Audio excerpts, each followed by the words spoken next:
I'm Zach. And I'm Darcy. We're an LDS couple who struggled with unwanted pornography in our marriage for many years. What was once our greatest struggle and something we thought would destroy us has become our greatest blessing and triumph. Our hope is that as you listen to our podcast each week, you'll be filled with hope and healing and realize that you too can thrive beyond pornography and create the marriage you have always desired. Welcome to Thrive Beyond Pornography. We're so glad you're here and we believe in you. Hello and welcome to another episode of Thrive Beyond Pornography. I'm your host, Zach Spafford, and today we are diving into what I think is the fascinating topic of our brains and the motivational triad's impact on our relationship with pornography. This episode is, I'm going to call it You Choose Porn Because of Dopamine, because I think that's exactly why you choose dopamine. And I'm here to shed a little bit of light on why we engage in this behavior and how we can overcome it. So let's start by understanding the motivational triad. And I've talked about this on the podcast before, so I'm not going to go too deep into it, but I want you to understand that it's a simple process that governs the most important part of our brain's function. Its purpose is to help us feel good in the moment, right now, no matter what else, using dopamine as a key driver. And it uses a lot of different mechanisms to do this, but this particular mechanism is rooted in our lower brain's belief that the immediate dopamine release that we can get by engaging in certain activities is crucial for our survival. Now, here's a really important idea that you have to understand if you're going to understand this entire conversation or really understand your brain and why it chooses porn. Seeking dopamine to feel good in the moment is the reason why we may choose to view pornography even when it contradicts our values. Acknowledging this goes a long way to understanding why we're choosing to view pornography. And when pornography goes against our values, it's important to understand that this step, this acknowledgement step, is a step in our journey toward overcoming pornography for good. And it's not just a matter of values. There are also some biological reasons that make pornography viewing problematic. And I try not to talk about porn as an evil or something that is super detrimental too much, because I don't know that we need a lot of that. I think we get plenty of that from the conversations that we're already having internally with our spouses, maybe with our church leaders. But I want you to just understand this and get a little bit more depth on it. According to Dr. Anna Lemke, who's the author of Dopamine Nation, our constant pursuit of pleasure and dopamine spikes can disrupt the delicate balance in our brain. We neglect the part of our brain that thrives on endeavors and struggle, which then leads to this imbalance in our overall well-being. So there is a biological reason why we're engaging in this activity, why we're choosing pornography. It's not necessarily a reason that I think we would accept as okay. It's simply about understanding it. And I think we've all experienced the aftermath of these dopamine-driven activities, whether it's excessive time spent on social media, indulging in high-sugar foods, constant entertainment, or pornography. For me, there's always been a crash. There's always this low. There's always this dull feeling in my body. We feel sluggish, lost, depressed, and at times, some might even feel suicidal. I want to note here that if you ever experience suicidal thoughts, you're not alone. Reach out to those around you or call the helpline at 988. Help is available, and people care about your well-being. I care about your well-being. So, if nothing else, send me a message, email me. I want to know how you're doing. I want to make sure that you're safe. A clear example of how this aftermath of dopamine-driven activities works is pretty easy to see if you've ever taken little kids to Disneyland. We used to live in Southern California, and we were pretty fortunate. We were able to have season passes to Disneyland. We did the Southern California pass, which meant we couldn't go on weekends and big holidays. And I'm like, I didn't want to go there anyway during those times. I want to go. I want to have a great time. And our kids were pretty good most of the time. Occasionally, after a really great day at the park where we had very short lines and we got to do all the things that we wanted to do, we would have a meltdown on the way home. That great day at the park was a high dopamine experience. Lots of fun, lots of engagement. What happens after is a natural response to all the dopamine being wrung out of the system. As a parent, I didn't really understand this concept until I understood dopamine depletion and the way our brains interact with high dopamine activities and the possible costs of those activities. Now that I know what's happening for my child and my children, I have lots of children, obviously, I can see more clearly what happens for me and for my clients. Much like the emotional crash that's occurring in a kid's day after spending all that time at Disneyland and really enjoying it, or I've seen this when we've gone on vacation, adults can have these emotional crashes based on the biology of dopamine when we choose activities that supercharge our dopamine usage.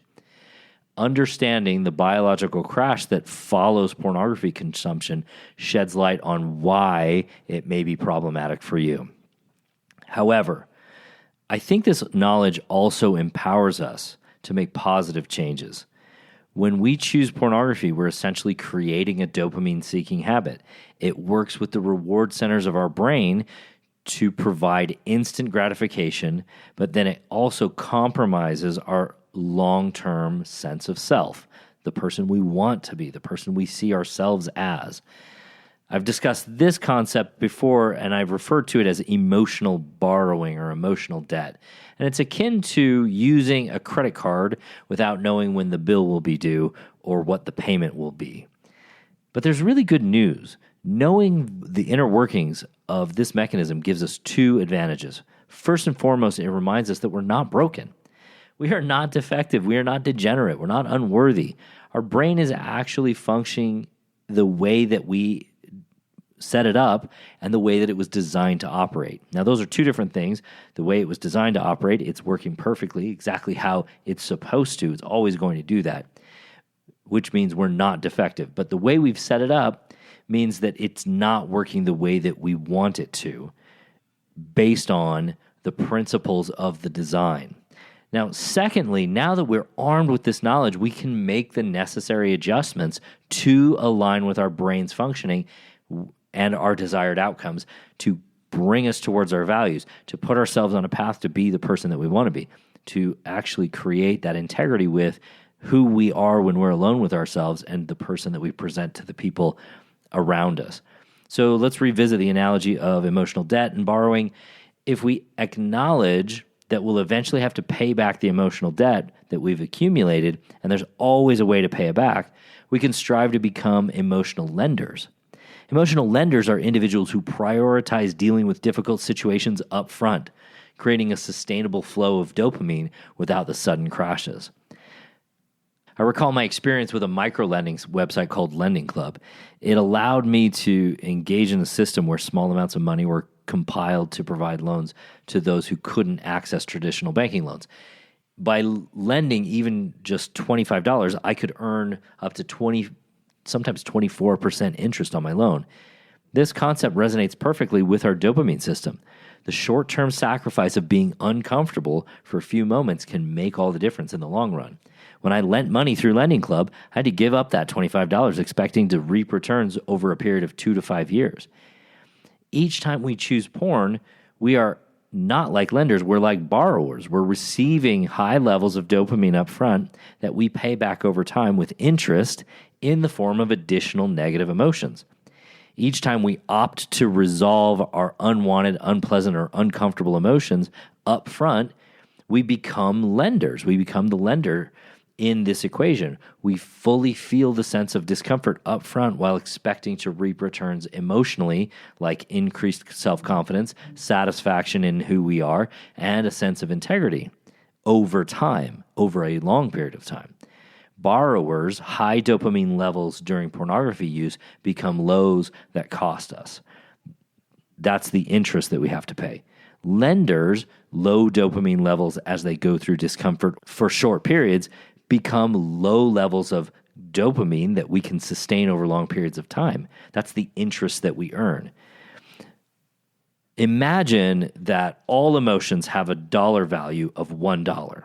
Whether they're a positive emotion or a negative emotion, each emotion is worth the same amount. Now, let's consider a scenario where I feel bored.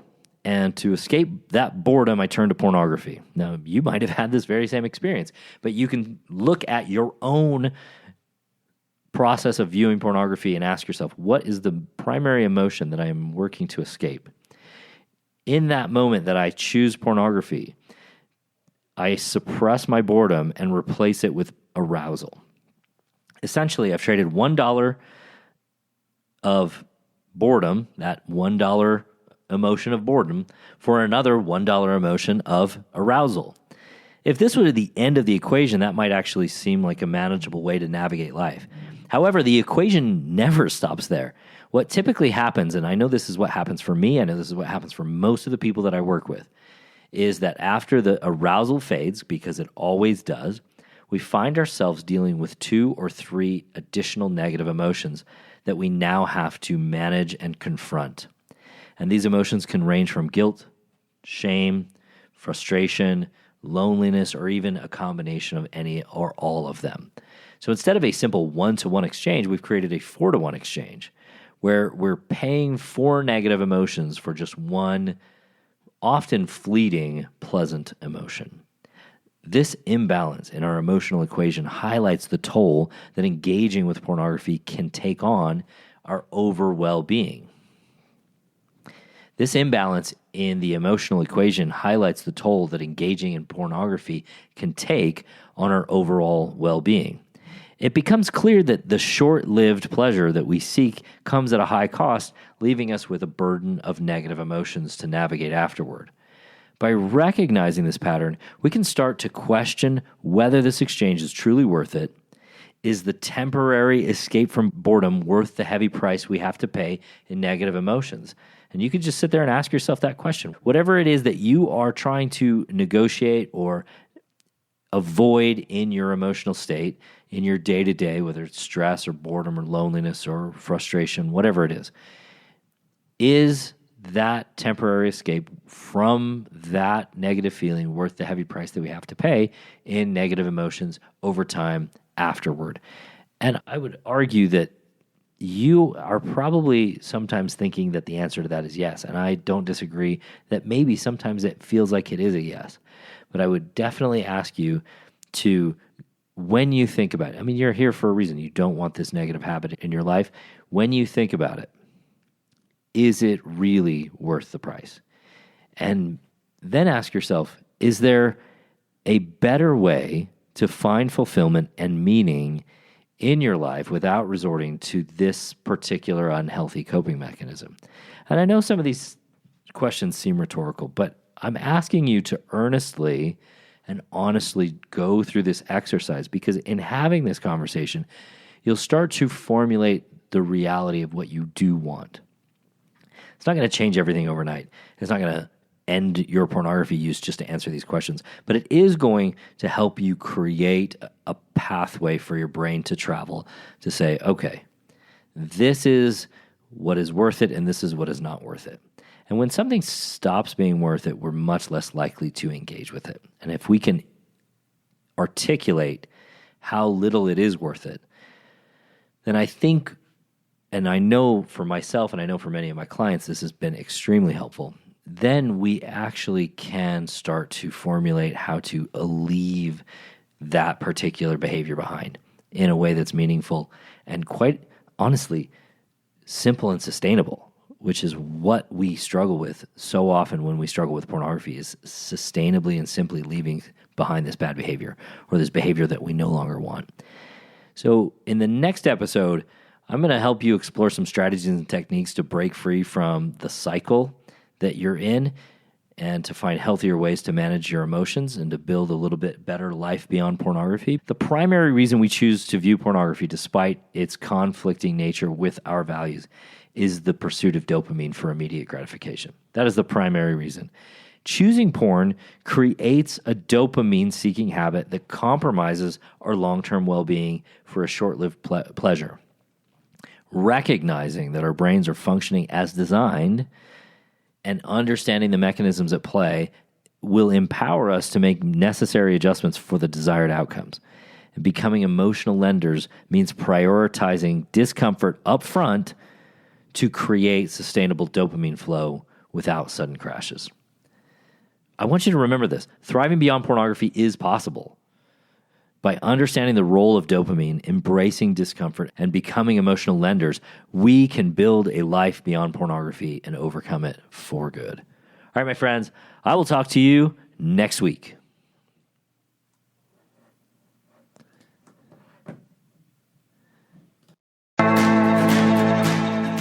Thanks for listening to Thrive Beyond Pornography. If you're seeking guidance and support to overcome pornography for good and begin creating a thriving life beyond it, check out my free webinar, How to Overcome Pornography with Skills That Actually Work. You'll learn practical, proven skills guided by an expert coach who has personally overcome pornography. Whether you're getting started for just yourself or along with your spouse, Darcy and I can teach you the tools that will help you put your life on the right path for you. Be sure to check out the show notes for a direct link, and if you could take a moment to leave a review wherever you listen to podcasts, it would mean the world to us. Your reviews play a significant role in helping others discover the show so they can join us on this transformative journey. Thank you for being part of the Thrive Beyond Pornography community. Until our next episode, stay strong, stay focused, and keep thriving.